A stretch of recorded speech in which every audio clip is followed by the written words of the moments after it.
the new national business show for PBS. Okay. And I just want to tell you, I was telling your assistant that, did you know the Big Valley's back on TV? The Inspiration Channel ran the first show yesterday out of the Oh, blue. really? You were wrestling with Lee Majors. But you know something, isn't that funny? 1965 to 69, you'd think the film would fall apart and they'd say, well, that old thing, we're not going to show it. And they just keep bringing it back. Too. I mean, I love the history of, it was so much character in that show. But anyway, I want to we're a business show, and I don't want to take much of your time, but number one, my first question would be, what would you do advising somebody to get in the business today? Because you've kind of restarted yourself a few times. So somebody trying to get in the business, a woman, what might be your advice? Don't quit is one of the advice, but something like that. And then number two, you talked about your dad, losing him at 15. I wanted to be my follow-up question, okay? Okay.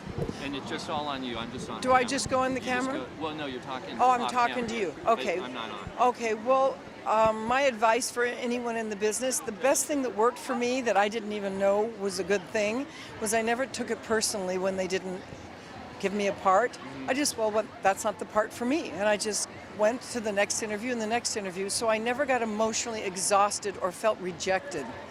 I just showed up, did my best. I mean, on Big Valley, when I went up actually I didn't go up to read for Big Valley. It was a movie that they were doing.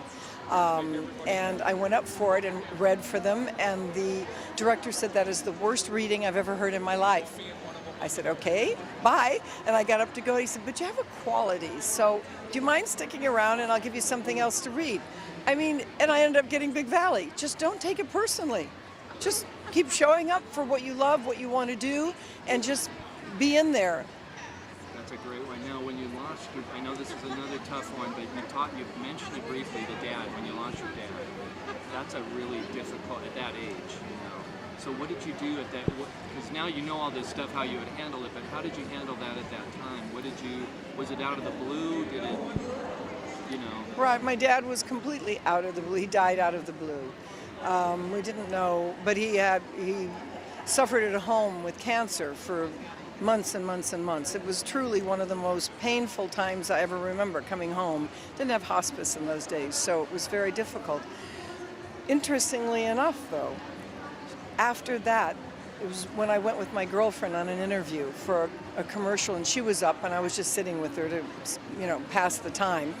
The director came out and said that he wanted to see me, and I said, I'm not here, she's here. And she went in to see him. She said, he wants you to do the commercial. I mean, go in and talk to him. I said, I can't do the commercial. I was so shy in my junior high school that they made me take drama because I wouldn't get up and give a book report. And I used to throw up before I had to get on the scene. I said, I don't want to do that. He said, do you think you can sit on a carousel with a bottle of ginger ale and a guy smile at him? I said, yeah, but my girlfriend will kill me. And he said, I'll give her a part. He did. And that, if my dad hadn't died, my fear of getting up in front of people probably would have had me say no. But my mom was on Social Security. We needed the money. I couldn't say no, and then my career began because of that moment. At the age of 15. At the age of 15, my girlfriend then said, you need an agent? Take my agent. I took her agent. She said, can you walk, talk, and act? I said, I don't know. I did a play, but I was Sleeping Beauty, and I slept most of the play. She said, let me send you up for a part. My first part I went up for to read as an actress was Bachelor Father with John Forsythe, and I got the lead opposite him. And eventually you got... Yeah. So if my dad hadn't passed away, which was the biggest tragedy I'd known in my life at that time, I wouldn't have had the courage to start the career I have now. That's our story. So could you look at the camera and say, this is Linda Evans and you're watching Success 180? This is Linda Evans, and you're watching Success 180. That is great. Just sneak in here real quick. Thank you very much. Thank you. Okay, you guys are fast. We're going to get back to, when you come back into town,